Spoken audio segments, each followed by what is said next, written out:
आइए मेरे साथ अपनी अपनी बाइबल खोलें। Come on, open your Bible with me. मेरे साथ खोलें बाइबल की एक खूबसूरत किताब जिसका नाम है नीति वचन, प्रोवर्ब्स। इसको मराठी में क्या बोलते हैं? नीति सूत्र, सूत्र, सूत्र के सूत्र, सूत्र। मैं एक जगह पे गया, मैंने कहा उत्पत्ति की किताब खोलो। लोगों को नहीं मिल रही थी। अगर आपको उत्पत्ति की किताब नहीं मिल रही है, यू नीड टू रिपेंट। आपको पश्चाताप करने की जरूरत है। आइए 4 अध्याय नीति वचन। भैया आप लगाइए, बहुत ही वेल फेमस वर्ड 23, 23वां वचन।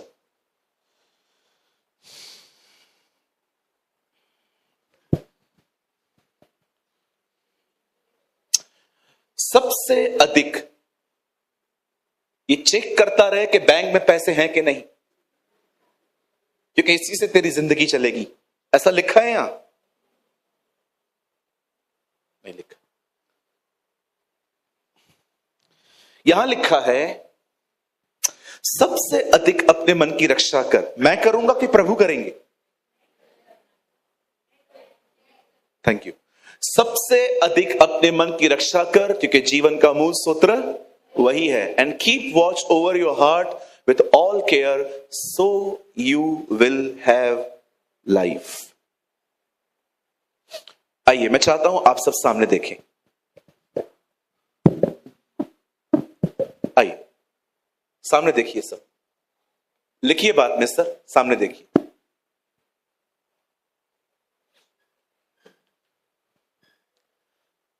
बाइबल कहती है दाऊद का एक बेटा था, उसका नाम था सुलेमान।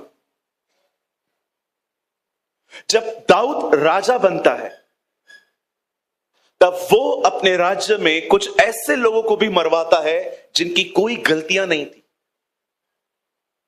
एक आदमी जिसको शाऊल ने कहा मैं मर रहा हूं पर मेरी जान नहीं निकल रही है, मुझे मार। जिस आदमी ने उसे मारा उसने एक्चुअली शाऊल की ही आज्ञा मानी, पर दाऊद को जब पता चलता है कि इसने किया था, दाऊद उसे भी मार देता है।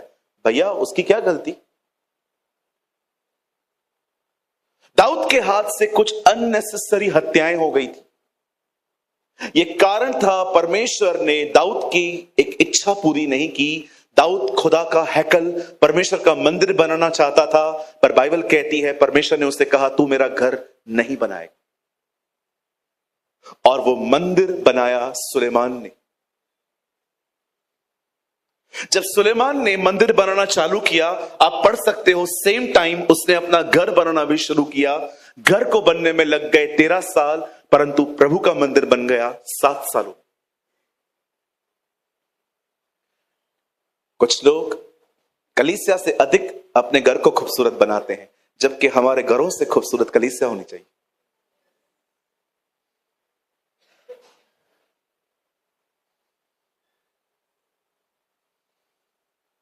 मैं ऐसे लोगों को जानता हूं जिन्होंने हमारी बड़ी सहायता की। इस वेदी पे खड़े होकर उनको धन्यवाद।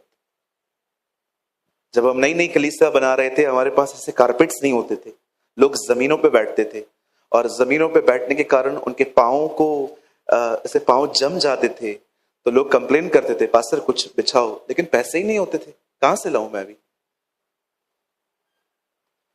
पर एक भाई आया हमारे कलीसिया में, उसने ये सब देखा, बहुत पुरानी बात है, और वो जाके लेकर आया। मैं आपको कहना चाहता हूं, कभी कभी आप जब कलीसिया में आते हैं, प्रभु से कहिए प्रभु मुझे दिखा क्या जरूरत है, और परमेश्वर आपको प्रकट करेंगे। और हमेशा याद रखिए, किसी से लेकर किसी की मदद न करें, जो आपके पास है उसी में से किया करें। परमेश्वर कभी नहीं चाहता कि आप एक की भलाई कर्जों को लेकर करें, क्योंकि ये तो दूसरा बंधन हो जाएगा। आप जानते हैं जब परमेश्वर ने सुलेमान को कहा कि तू मेरा मंदिर बनाएगा, और बाइबल कहती है उससे प्रभु का मंदिर बनाना शुरू किया। 7 सालों में वो मंदिर बन गया। और जब पहली बार सुलेमान उस मंदिर में गया, और उसने वहां पर बलिदान किए और उसने वहां पर खड़े होकर एक प्रार्थना की। मैं चाहता हूं आप इस प्रार्थना को सुने। ये प्रार्थना नहीं है, ये एक प्रकाशन है परमेश्वर के प्रति। उसने परमेश्वर से वहां पर खड़े होकर कहा, मैं जानता हूं स्वर्ग तेरा सिंहासन है और पृथ्वी तेरे पांव रखने की चौकी है। मैं जानता हूं heaven is your throne and the earth is your footstool. उसने कहा तू इतना बड़ा है और मैं जानता हूं तू मेरे मंदिर में नहीं आ सकता। मैं आप में से हर एक को बताना चाहता हूं, आप में से बहुत सारे लोग शायद इस बात को नहीं जानते हैं आपका परमेश्वर कौन है, लेकिन सुलेमान जानता था कि उसका खुदा कितना बड़ा है। मैं आपको कहना चाहता हूं, अपने हालातों को जानने से बेहतर है परमेश्वर को जान। बताइए प्रभु कितने बड़े हैं? कोई एक्सप्लेन कर सकता? वो कहता है स्वर्ग तेरा सिंहासन है और पृथ्वी तेरे पांव रखने की चौकी है। मैं जानता हूं तू मेरे घर में आ ही नहीं सकता। ये खुदा है, ये आपका परमेश्वर है। इतने बड़े परमेश्वर की इतनी छोटी सी संतान में इतना बड़ा चिंता का बॉन्डेज।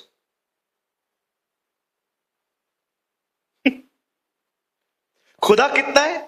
इतना बड़ा कि 7 साल वाले मंदिर में भी नहीं समा पाता, लेकिन उसकी संतानें परेशान, चिंताओं में, ओवर थिंकिंग में, सारा दिन सोचते रहते कि हो क्या रहा है। आपकी दिक्कत ये नहीं है आपकी जिंदगी में क्या चल रहा है, आपकी दिक्कत ये है कि आप उसे जानते ही नहीं, आप उसे पहचानते ही नहीं। आप जानते हैं परमेश्वर लास्ट 18 सालों में मुझे परमेश्वर ऐसी ऐसी जगहों पे ले गया भारत में जहां पर प्रचारक जाने की कोशिश ही नहीं करते, उन्हें लगता है वो लौटेंगे ही नहीं। लेकिन आप विश्वास कीजिए, परमेश्वर ने मेरा बाल भी बांका नहीं होने दिया। वो मुझे हमेशा ले गया, हमेशा ले आया। क्यों डरे जी? डरे वो जो पाप करे, जो खुदा के साथ चलता है वो क्यों डरे? यस, डरना होने चाहिए जिनकी जुबान खतरनाक है, डरना होने चाहिए जिनका मन ठीक नहीं है, डरना उनको चाहिए जो पैसों की डीलिंग्स में क्लियर नहीं है। डरे वो, आप खुदा के लोग हो, आप क्यों डर रहे? Why you are afraid? Yeshu ने नहीं कहा, he never say don't feel fear, he say don't fear. वो जानता था भय आएगा, पर वो हमेशा कहता था उसके साथ चलो मत। ही never say don't feel fear, तुम्हें डर महसूस भी नहीं होना चाहिए। प्रभु जानता था ये नहीं हो सकता, लेकिन वो हमेशा कहता था डर के साथ चलो मत।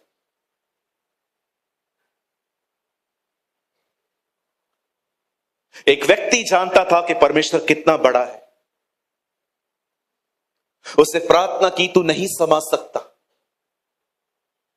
आप जानते हैं आज का संदेश मैं किन लोगों के लिए कह रहा हूं? विशेषकर उन लोगों के लिए जो इन दिनों में बहुत स्ट्रेस में जिंदगी जी रहे, जो बहुत सोच रहे हैं, जो चिंता कर रहे हैं, जो हर एंगल से चीजों के बारे में सोचते रहते हैं। आपका दिमाग आपको परेशान कर रहा है। मैं अपना संदेश शुरू कर रहा हूं। आज का संदेश कोई बड़ा नहीं है, इट्स अ स्मॉल मैसेज, और मैं चाहता हूं आए आप सब सामने देखें। हमारी बाइबल कहती है इजराइली मिस्र में थे और परमेश्वर उन्हें वहां से निकाल ले आया। जब वो लोग वहां से निकले तब परमेश्वर ने डिसाइड किया था वो लोग जंगल के मार्ग से कनान जाएंगे। कहिए पास वाले को जंगल। बोलो बोलो, बाजू वाले को बोलो, खुद को नहीं बोलना है, बाजू वाले को बोलना है। बोलो बाजू वाले को जंगल।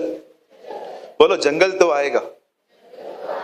हाँ, यीशु के पास भी आया था, इस्राएलियों के पास भी आया था, आपके पास भी आएगा। हाँ, परमेश्वर सबको जंगल में से ले जाता है। समटाइम्स आप सोचते होंगे मैं अकेला हूं, but you don't know it's a season. It's a season.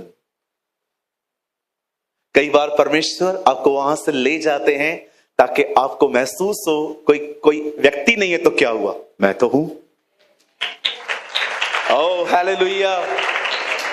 मैंने अपने जिंदगी में अकेलापन नहीं देखा है, मैंने अपने जिंदगी में अकेलेपन की गहराइयां देखी।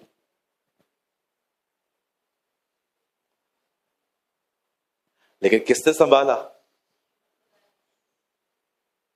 आज भी कोई छोड़ के चला जाए, एक दिन रो के बैठ जाऊंगा, जिंदगी भर थोड़ी रोऊंगा बैठ के। हाँ, एक दिन तो रोना होता है, कई बार हम इंसान हैं, यीशु भी लाजर को देख के रोया। लेकिन अगर आपको लगता है नहीं पास्टर ऐसा थोड़ी होता खुदा बहुत बड़ा है ना, वो संभालता है हमें, वो बचाता है हमें, वो हमारा सच्चा मित्र है। आप जानते हैं कई बार परमेश्वर आपको डिफरेंट डिफरेंट सीजन्स में अपनी डिफरेंट डिफरेंट कैरेक्टर्स को शो करता है। मैं आपसे एक सवाल पूछना चाहता हूं, यहां देखिए, अगर आप कभी बीमार ही नहीं पड़े तो वो आपको कैसे दिखाएगा कि वो यहोवा राफा है? कभी आपको अशांति ही नहीं आई है तो वो आपको कैसे दिखाएगा कि वो यहोवा शालोम है? कभी आप हारे ही नहीं हैं तो वो आपको कैसे दिखाएगा कि वो यहोवा नीसी है? कभी आपने छोटी चीजें देखी नहीं है तो वो आपको कैसे दिखाएगा कि वो एलोहीम है? कभी आप उन जगहों से नहीं गुजरे हैं जहां बहुत अकेलापन है तो आपको कैसे दिखाएगा वो यहोवा शमा है? परमेश्वर ने अपने हर नाम के पीछे अपना एक चरित्र रखा है। याद रखिए, आप जिंदगी के किस भी सीजन से निकलें, वो अपने आप को मोल्ड करके वहां पर आपके साथ खड़ा होगा। That is our God. कहिए अपने पास वाले से, प्रभु हर मोड़ पे तेरे साथ खड़ा होगा। Oh hallelujah, wonderful. खुदा हर मोड़ पे मेरे साथ खड़ा होगा। इवन अगर आप गलतियां करेंगे और गलतियों के कारण तकलीफों में आएंगे, वहां भी नहीं छोड़ेगा। ओ यदि मैं घोर अंधकार की, प्रभु नहीं, मैं घोर अंधकार की तराई में चला जाऊं तो भी मैं न डरूंगा, क्योंकि तू मेरे साथ रहता है। आप जानते हैं भजन संहिता 23 पढ़ के देखिए, दाऊद कहता है, प्रभु मेरा चरवाहा है, वो मुझे ले जाएगा हरी हरी चराइयों में, वो मेरी अगुवाई करेगा, वो करेगा, वो करेगा, हर चीज वो करेगा। लेकिन वो ये नहीं कहता है अगर वो मुझे अंधकार में ले जाएगा, वो कहता है यदि मैं अंधकार में चला जाऊं, अगर मैं गलतियां करके चला जाऊं अंधकार में, तो भी मैं न डरूंगा, वो मेरे साथ रहेगा। कुछ लोग सोचते हैं कि मैं गलती करूंगा तो खुदा मुझे छोड़ देगा, कभी नहीं होगा ऐसा।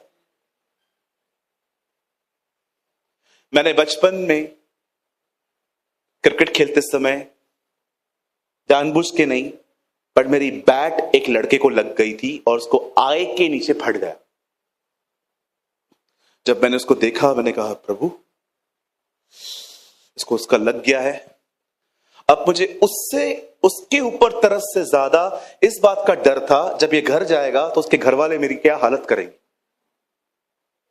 और जब मैं दौड़ दौड़ के अपने घर गया और मैंने अपनी मम्मी को बताया, मम्मी किसी को बैट लग गई है, मेरे घर वालों ने मेरे को घर से नहीं निकाला, ये क्या कर दिया, भाग इधर से।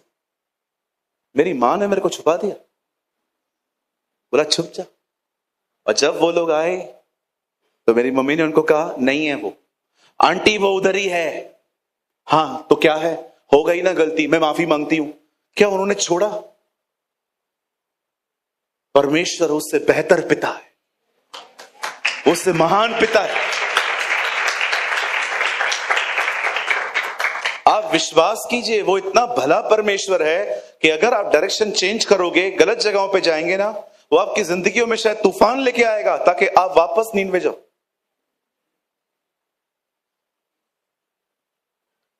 अलाउ करो उसे। बाइबल कहती है परमेश्वर मनुष्य नहीं कि अपनी इच्छा बदलती। क्षण भर के लिए तो मैंने तुझे छोड़ दिया था, परंतु अब बड़ी करुणा से मैंने तुझे बुलाया है। आप जानते हो वो इतना दयालु है, आप सोच नहीं सकते। चलो एक सवाल आपसे पूछ सकता हूं। हमारी बाइबल कहती है अगर कोई उसको छोड़ किसी और को खुदा माने तो 4 पीढ़ियों तक श्राप है।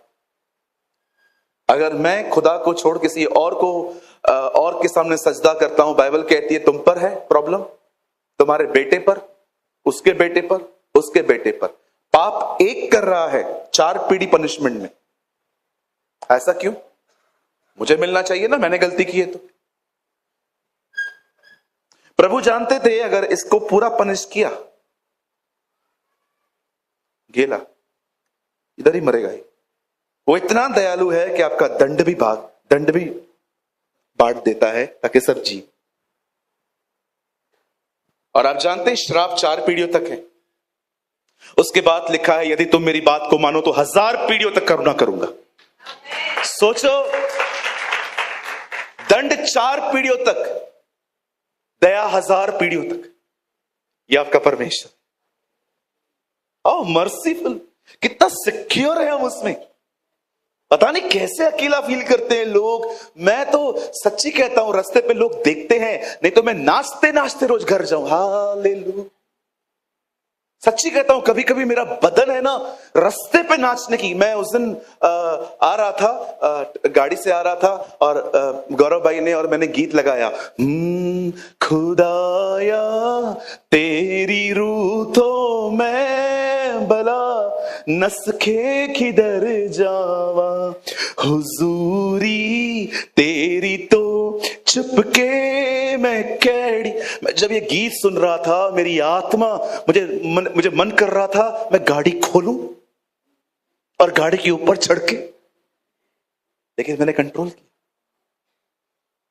आई डोंट नो, एक ऐसा परमेश्वर जो आपको चारों तरफ से घेरे हुए है। दाऊद कहता है वो छुटकारे के गीतों से मुझे घेर लेता है।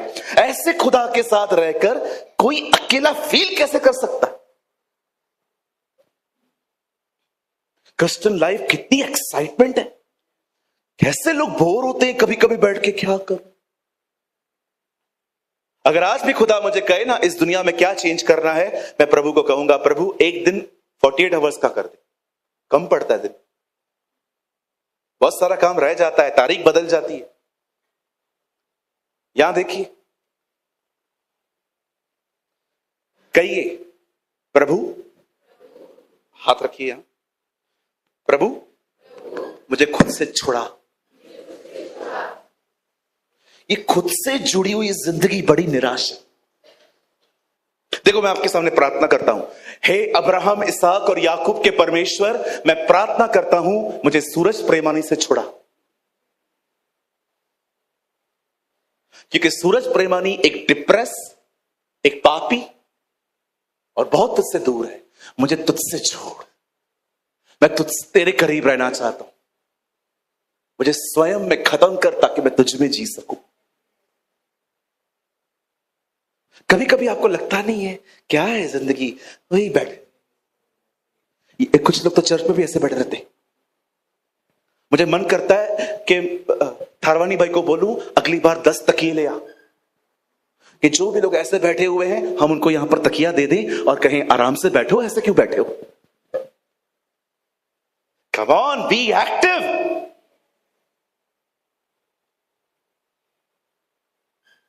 हालेलुया।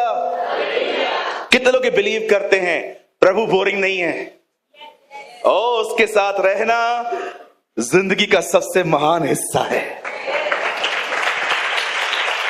आप जानते हैं, मैं थोड़ा एक्टिंग करके दिखा रहा हूं, शायद आप समझ पाए। सोचो, एक दिन जीसस ने एक दरवाजा खटखटाया और 2 बहनें सामने खड़ी थी और उसको देख रही थी। He is here. एक के दिमाग में चला क्या खाने के लिए बनाऊं, पाव भाजी। तो लग गई किचन में, लेकिन एक उसकी तरफ देख रही थी। उसे सोच लिया था मैं इसके लिए कुछ नहीं बनाऊंगी, मैं जानती हूं ये मेरे लिए कुछ बना के आया है। You know, sometimes लोग दुनिया में इतने व्यस्त होते हैं कि वो उसके साथ जिंदगी जीने का हिस्सा खो देते। और उसने मार्था को नहीं कहा देखो उस मार्था को जो मेरे लिए खाना बना रही है। उसने मरियम को देख के कहा देखो जो इसने चुना है वो उससे छीना नहीं जाएगा। He appreciate fellowship, not serve.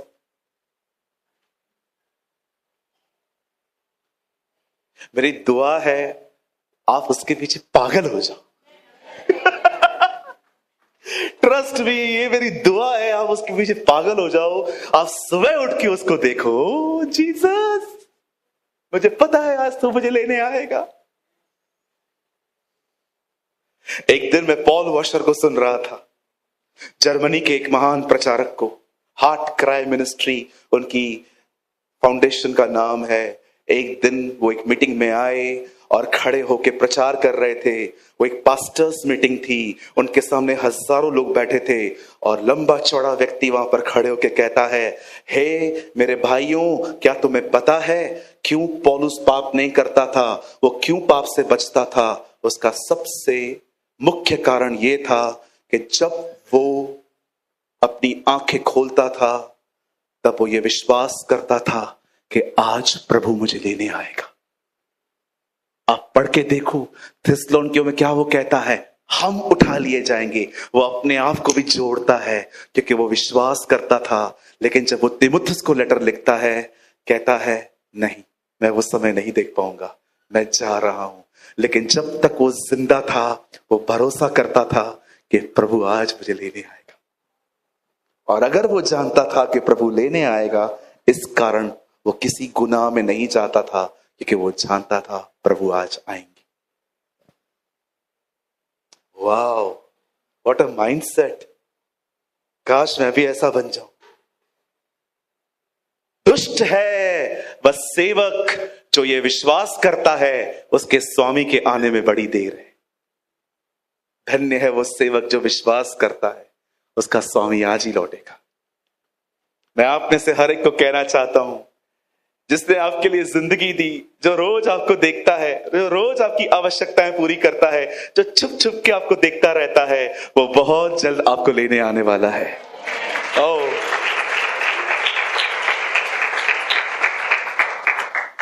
जंगल पार हो जाने के बाद बाइबल कहती है वो कनान में आ गए। वो उसके बॉर्डर पे खड़े थे। परमेश्वर ने मूसा से कहा अंदर नहीं जाओ, पहले 12 लोगों को बोलो जाके अंदर से जाएं, देश देख कर आए। अब सुनिए, जब वो लोग अंदर गए सब देख कर आए और जैसे वो बाहर आए उनके शब्द ये हैं जो मैं कह रहा हूं। उन्होंने कहा मूसा, देश तो अति उत्तम है, इस देश में तो दूध और मधु की धाराएं बहती हैं, निस्संदेह ये देश बड़ा उत्तम है, लेकिन हम वहां जा नहीं पाएंगे। उसका कारण क्या है? क्योंकि हमने वहां पर दानवों को देखा है, वो हमसे बहुत लंबे और चौड़े हैं और उनको हराने की ताकत हम में नहीं है। ये उनके शब्द हैं। मैं आप में से हर एक को बताना चाहता हूं, बड़े ध्यान से सुने। जब वो अंदर गए थे, एक दानव ने उनको धमकी नहीं दी थी कि आके दिखाओ। एक दानव ने उनको मुक्का नहीं मारा था कि आओ मैं हम तुमको ऐसे ही खत्म करेंगे। जानते वो क्यों नहीं जा पा रहे थे? दानवों की वजह से नहीं, अपने रॉन्ग माइंडसेट की वजह से। कई बार आपकी प्रॉब्लम नहीं होती, आपका प्रॉब्लम है आपका रॉन्ग माइंडसेट। जब मैं अंकल बिली ग्राम को सुनता था और जब मैं उनको देखता था, मैं सोचता था ये अभिषेक विशेष लोगों के लिए ही होता है, हम जैसे लोगों के लिए थोड़ी होगा। मैं आज समझ पाता हूं कि ये ख्याल मुझे खुदा नहीं देता था। कई बार आप देखिए, जब आप किसी को देखते हैं जो प्रभु में बहुत आशीषित है, आपके दिमाग में ख्याल आने लग जाते हैं, अरे ये आगे गया है, हम थोड़ी कर सकते। क्यों नहीं कर सकते? कौन बात कर रहा है आपसे? बाइबल कहती है वो इसीलिए आया ताकि अनुग्रह पे अनुग्रह दे। बाइबल कहती है वो इसलिए आया ताकि तुम्हें महिमा से महिमा में ले चले। बाइबल कहती है वो इसलिए आया ताकि तुम अंश अंश करके बदलते जाओ। परमेश्वर आपको बैकस्लाइड करने के लिए नहीं, अपने आगे बढ़ाने के लिए आया था। क्यों आप अपने रॉन्ग माइंडसेट पे फंसते हैं? आप में से बहुतों की प्रॉब्लम पता है क्या है? Not devil, your mindset, your wrong mindset. Wrong mindset जिसका मतलब है आपके दिमाग की गलत दिशा। दाऊद को देखिए, वो भी एक दानव के सामने खड़ा था, पर उसने ये नहीं कहा कि मैं इससे नहीं लड़ सकता। उसे राजा से जाके कहा आप डरिए मत, मैं जाऊंगा, मैं मारूंगा, क्योंकि मैं जानता हूं परमेश्वर मेरे साथ है। आज आपका माइंडसेट कैसा है मुझे बताइए। आप जो सोच रहे हैं क्या आपने उसको परखा है? क्या मैं जो सोच रहा हूं क्या ये सही है? आप जानते हैं, मुझे माफ करिए जो मैं कह रहा हूं आपको अच्छा नहीं लगेगा। प्रभु का बहुत धन्यवाद है कि आप में से सभी लोग जितने यहां बैठे हुए हैं, जब आप प्रभु में नहीं थे आप में दुष्ट आत्माएं थी। आप भले कहेंगे नहीं पास्टर मुझ में नहीं थी, जरूरी नहीं है कि दुष्ट आत्मा जिसके अंदर हो वो आदमी हिलता ही रहे। कुछ दुष्ट आत्माएं ऐसी भी होती हैं जो कभी महसूस भी नहीं करने देती कि वो आपके अंदर हैं। आप देखिए आज दुष्ट आत्माएं तो निकल गई हैं पर अपनी सोच आप में छोड़ के गई, अपना माइंडसेट आप में रख के गई। इसे कहते हैं स्ट्रॉन्ग होल्ड, बंधन, बॉन्डेज। आप जानते हैं मैं आप में से हर एक को बाइबल पढ़ने के लिए क्यों कहता हूं? क्या मिलता है मुझे? क्या इसके लिए प्रभु मुझे पे करते? क्या मुझे परमेश्वर ये कहते कि अगर तू 10 लोगों से बाइबल पढ़वाएगा तो मैं तुझे कुछ एक्स्ट्रा दूंगा? कभी नहीं सुना है मैंने प्रभु से ऐसा। 15 साल पहले मैंने अपने हाथों को चीरा था। ब्लेड होता है ना, ब्लेड, ऐसे काटा था। आज भी निशान। आपको चाहिए मैं मीटिंग के बाद यहां ठहरूंगा, आपको चाहिए आप देख के जाना। आज भी निशान है। आपको पता है ये मैंने क्यों मारा था? कि मैं डिप्रेशन में था। क्यों डिप्रेशन में था? क्योंकि मेरे पिताजी बीमार थे। कुछ लोग डिप्रेशन में अधिक खा लेते हैं, कुछ लोग डिप्रेशन में खा ही नहीं पाते हैं। आपको पता है मुझे किस तरह का डिप्रेशन था? मैं 40-40 किलोमीटर पैदल चलता था, एक शहर को टच करके वापस आता था। मुझे पता ही नहीं चलता था कि मैं स्ट्रेस में करके आ रहा हूं। खुद को खत्म करने की कोशिश करता था। आज मैं जानता हूं जो लोग डिप्रेशन में होते हैं, आपको पता है दिल टूट जाता है जब मैं लोगों को देखता हूं कि उनके आई सर्कल्स ब्लैक हो गए हैं, वो डिप्रेस हैं, निराश हैं। ऐसे लोगों को देख के दिल टूट जाता है। मैं जानता हूं मेंटली कैसे डेविल उनको टॉर्चर कर रहा है।